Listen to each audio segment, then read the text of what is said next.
Hello， 大家好，这里是大叔。今天继续给大家带来《街机三国志2代》的黄忠加强版。上半期打完了长坂坡上，今天攻略下半部分。街机三国志2代的流程还是不短的。其实初代如果通关的话，就需要半个小时左右。2代我小的时候只会用关羽，和小伙伴合作的时候，那我的小伙伴也只会用关羽，所以有些时候我就使用魏延。其他的角色感觉性能上就不如以上那2位了。关羽主要是他的平 A 太好用，赵云感觉攻击力低，黄忠干脆就不会用啊。不会用的原因是因为练得少啊。练得少的原因是因为黄忠这个角色，你只有连发才能够发挥它的最大威力。但是当年玩的街机哪来的连发剑？所以使用这个角色是非常累的。久而久之呢，也就只用关羽了。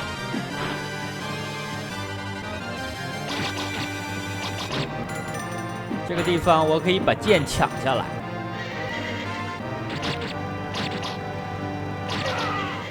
因为咱们的平 A 是加强的，按一下就出去3发剑，所以平时也很少使用道具。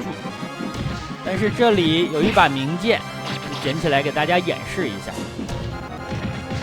既然这款游戏按单发的平 A 剑就出3发剑士，那如果咱们想使用这把剑的话，你就需要按连发，点得快一点，它就使用这把剑了。你如果点得慢，它仍然是释放剑使，而不是使用手里的武器。这剑我又捡了3下才捡起来。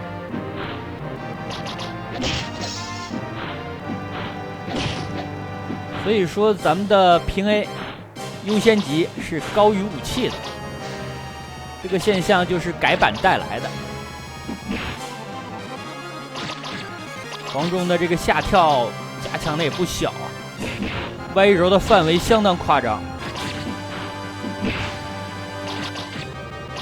手里有武器还能射箭，这就给咱们的操作提供了一定的自由度。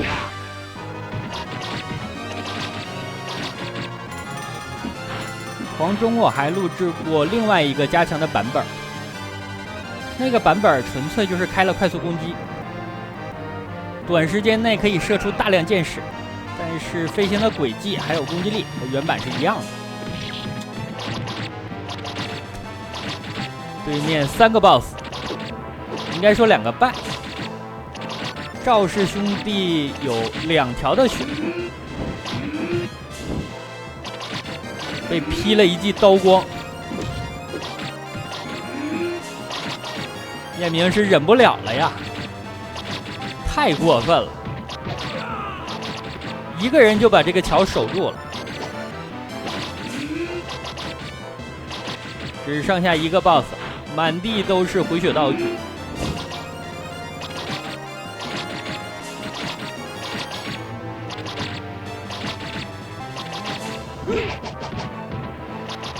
剑不仅射得快，还射得远，还带有眩晕效果，这真的是没少加强啊！昨天录制完之后，有小伙伴给我留言说：“大叔，你射的是晕锤吗？”后面要打赤壁之战了，但是这里有一个奖励关，这个奖励关对目前的黄忠来说就是无法完成的任务。大家注意，我的平 A 下跳甚至 AB 都打不到这些木像，那什么能打到呢？就是这个跳跃攻击，而且必须是往前跳的跳跃攻击，或者呢你就利用自己的身体被砸倒，然后能把这些木雕像碰碎。所以这里也打出了一个非常罕见的现象，就是时间没有了，但是木雕像还在场上。大家可以回想一下，小的时候玩这款游戏，有几次能够引发这种现象，一般都是错过了，雕像已经打没了，但时间还在。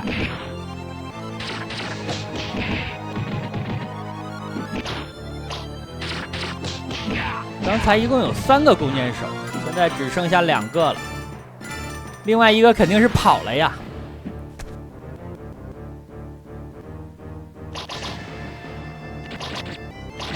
本关是赤壁之战的上半段，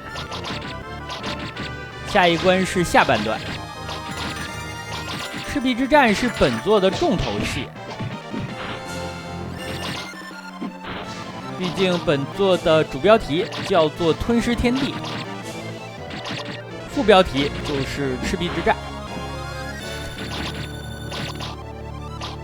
但是好像90%的小伙伴小的时候都管这款游戏叫做《三国志》，有的还知道这是《三国志2代》，有2代就有1代啊。1代玩过的小伙伴就稍微少一些。1代之前我给大家录制过张飞。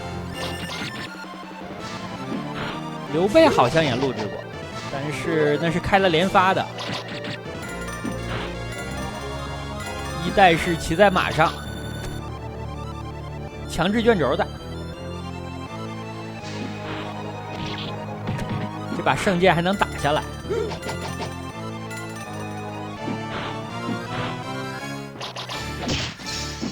用滑铲如果没有打碎箱子或者罐子，马上就要换别的方式。这把圣剑算是本作第2好用的武器了，一下就可以把敌人打倒，而且攻击力也不算低。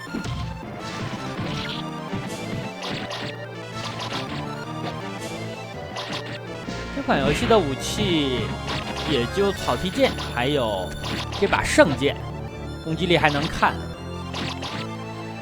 剩下的就差很多了，包括上一关的那2把都不成，砍人不疼啊。最后一关还给一把倚天，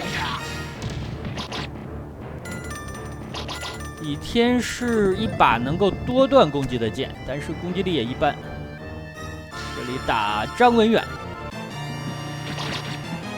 这关对黄忠来说的难点主要是这些杂兵数量很多，而且十分灵活。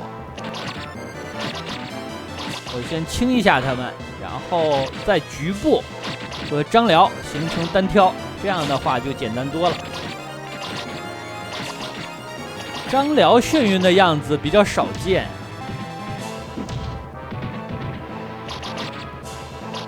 因为有些版面你在正常的流程当中你是没办法搞到晕锤的。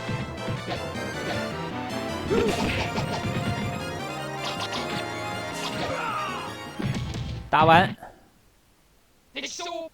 最后是一发平 A 带走的，但是也把张辽打碎了呀。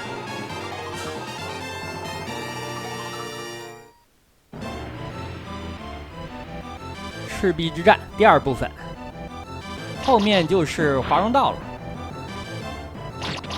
我现在这个分数好像不算太多，毕竟打出来的加分的道具90%以上都没有减啊。因为这个加强的攻击动作，捡东西实在是有点费劲。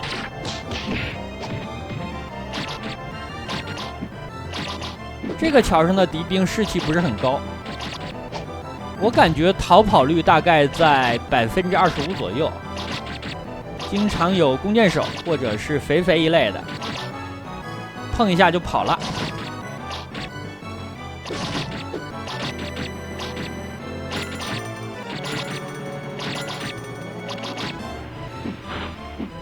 对面3个人是挡不住这个箭矢的，4、5个还差不多，有概率能冲过来。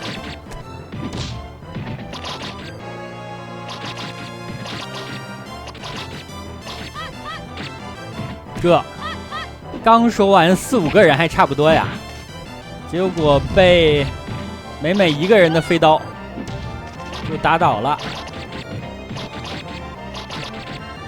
虽然我这个箭矢的飞行轨迹是经过修改的，但是弹道上还是不如飞刀啊。飞刀毕竟是平射。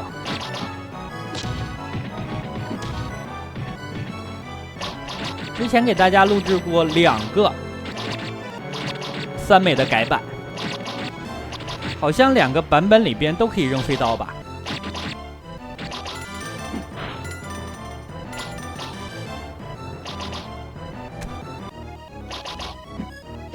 咱们损失的血量不太多，就不去捡了，而且我也不一定能捡得起来。一会儿还给一个烤猪，可以一次性把血量回满。好像损失的太多的话也回不满。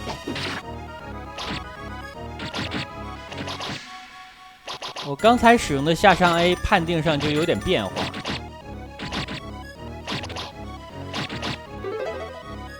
偶尔你就会使用出来一个很特别的下上 A， 这招攻击只有1段，但是有眩晕的效果，而且范围也比较广。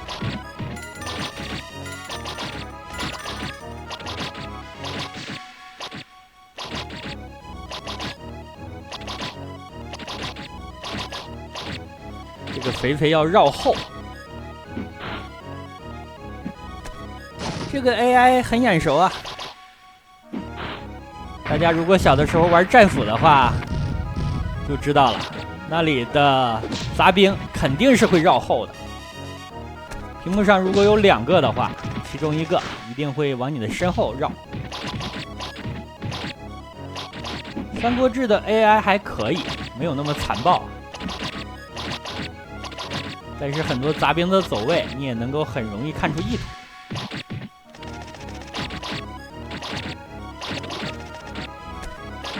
这里赵氏兄弟5人，5个人就是10条血呀，恐怕比一个单个的 BOSS 血量还多，打出了一盘咸鱼。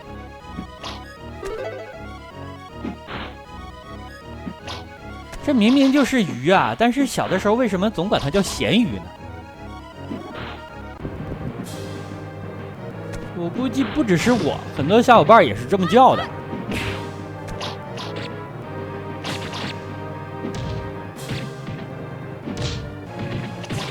刚才又被捅碰了一个，这里应该有一个回血道具。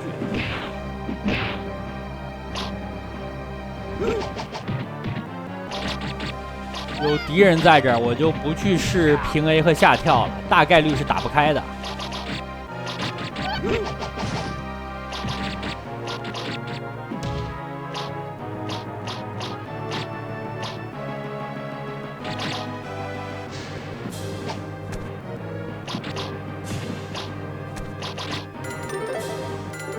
终于是捡起来了，试验了好几种方式。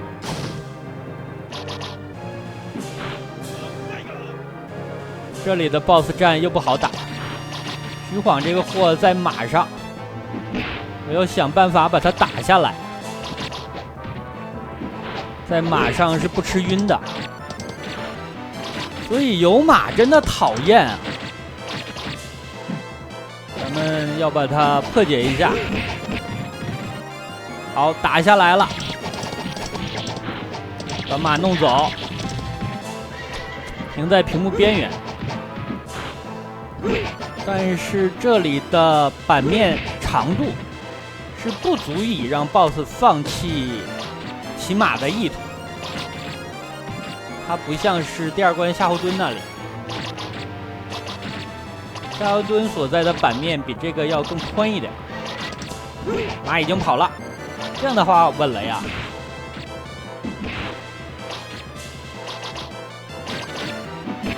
这里关键就是对马的处理。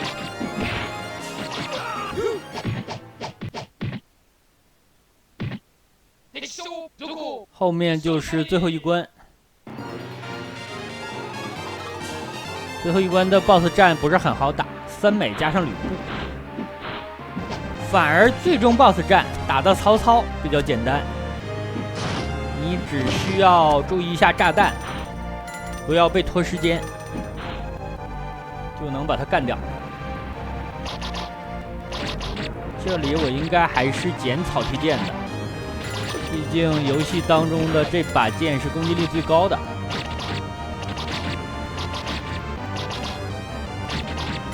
而且捡了之后也不耽误咱们射箭。下跳平 A 都不成，跳跃攻击把这个箱子搞出来了。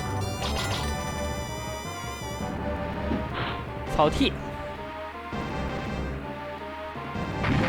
拳皇主人公草剃精的姓氏就来自于这儿，3神器之一啊。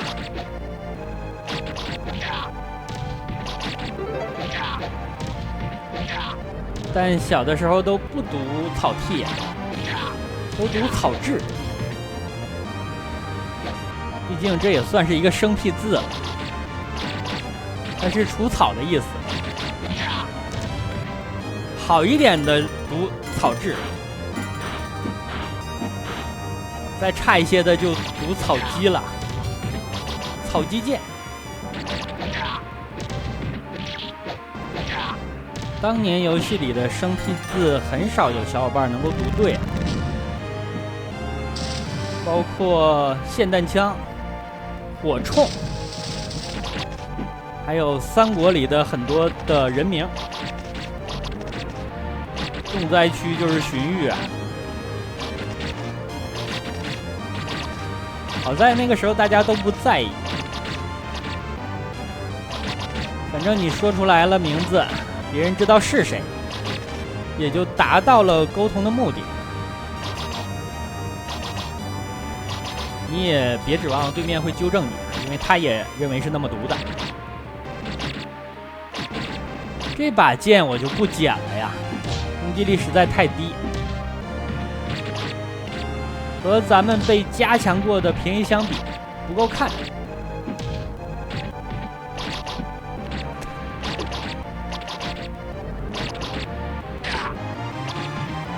这里的杂兵清的效率还可以。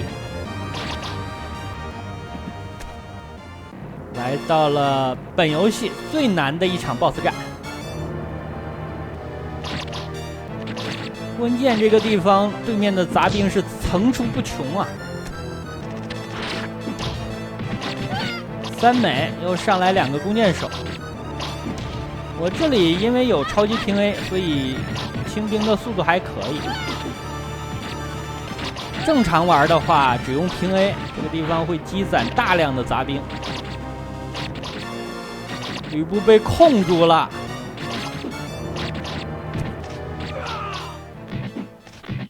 这波打的真是顺畅啊！清光了对面的杂兵，在没有刷新之前和吕布形成单挑，后面就是打曹操了。